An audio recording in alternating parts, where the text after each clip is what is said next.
মেয়েরাও কাঁদে, কখনো নিজের জন্য, কখনো বাবা মায়ের জন্য, কখনো আবার ভাই বোনদের জন্য। কারণে অকারণে কাঁদে, কখনো ছেড়ে যাওয়া প্রিয় মানুষটার জন্য, কখনো নিজের বাড়ির জন্য, কখনো ছেড়ে আসা প্রিয় মানুষটার জন্য, কখনো নিজের সাজানো 4 দেয়ালের ছোট্ট রুমটার জন্য, কখনো নিজের আত্মসম্মানের জন্য, আর শেষমেশ নিকষ্ট অন্ধকার। মেয়েদের জীবনটাই হচ্ছে একটা ভাসমান নৌকার মতো, কোথাও স্থায়ীভাবে থাকতে চাইলেও থাকা যায় না। কখনো মা বাবার বাড়িতে, কখনো শ্বশুর বাড়িতে, কখনো বৃদ্ধ বয়সে সন্তানের বাড়িতে। একটা সময় জীবনের শেষ নিঃশ্বাস ত্যাগ করে অবধি পর্যন্ত জায়গা হয় অন্ধকার ঘরে। মেয়েদের সারা জীবন উৎসর্গ করে যেতে হয়। মেয়েদের জীবনে কোনো ফিক্সড জায়গা হয় না।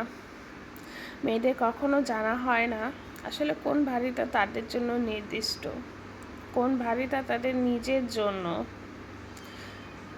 কোন পরিবারের নির্দিষ্ট মেম্বারশিপ।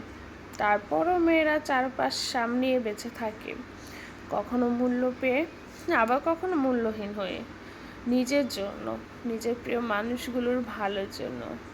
মেয়েরা ভালো থাকতে চায়, শান্তিতে বেঁচে থাকতে চায়। আসসালামু আলাইকুম, আমি খাদিজা আক্তার শাওন বলছি ঢাকা থেকে। আশা করি যে যেখানে আছেন আলহামদুলিল্লাহ সবাই ভালো আছেন এবং সুস্থ আছেন। আলহামদুলিল্লাহ আপনাদের সবার দয়ায় আমরাও ভালো আছি এবং সুস্থ আছি।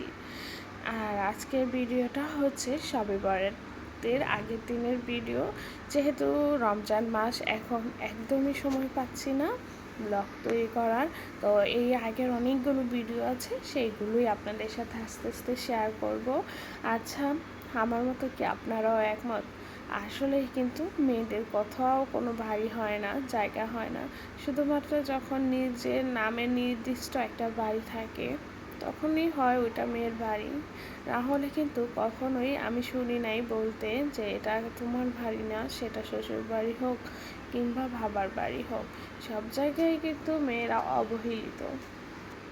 তো যাই হোক, আর আজকে হচ্ছে গিয়া কিছু হালুয়া তৈরি করছিলাম। দেখেই তো নিয়েছেন, সুজির হালুয়া তৈরি করেছি। দেন তারপর হচ্ছে গিয়ে বুটের হালুয়া তৈরি করেছিলাম। তো হালুয়া তৈরি করা শেষ, প্রথমে আমি বড় কড়াইয়ের মধ্যে দিয়েছিলাম। তো যেহেতু 1 কেজি পরিমাণ একসাথে করতে পারিনি, তো হাফ কেজি থেকে একটু বেশি ওই যে ননস্টিকের যে পাতিলটা ছিল ওইটার মধ্যে করেছি। তো এই যে এখন প্রচণ্ড গরম ছিল, যার কারণে একটু ঠান্ডা হতে দিয়ে একটু রুটি খেয়ে নিচ্ছিলাম। আর এই যে এই চাটা না খেলে নাকি ওয়েট কমে, তো যেহেতু মাঝখানে আমি অনেকটাই ওয়েট হয়ে গিয়েছিলাম, তো ভাবলাম একটু খেয়ে দেখি। তো আলহামদুলিল্লাহ একটু কমেছি। তো রমজান মাস তো এই জন্য আর কন্টিনিউ করতে পারছি না। তো রমজান মাস শেষ হলে খেয়ে আপনাদেরকে শেয়ার করব, যাদের যাদের আমি সঠিকটাই বলবো ওয়েটকে আসলে কমে কিনা, দেন তারপর আপনারা নিতে পারবেন। তো রমজানটা শেষ হোক তারপর অপেক্ষা করি। তো এই যে এখন হালুয়াগুলো পিস করে কেটে নিচ্ছি, আর এই পিসটা না আপনাদের ভাইয়া সব সময় করে, আমি করতে পারি না। তো আপনাদের ভাইয়া আজকে ব্যস্ত ছিল, যার কারণে আমাকেই করতে হচ্ছে। আর করতে করতে বিদায় নিচ্ছি, সবাই ভালো থাকবেন।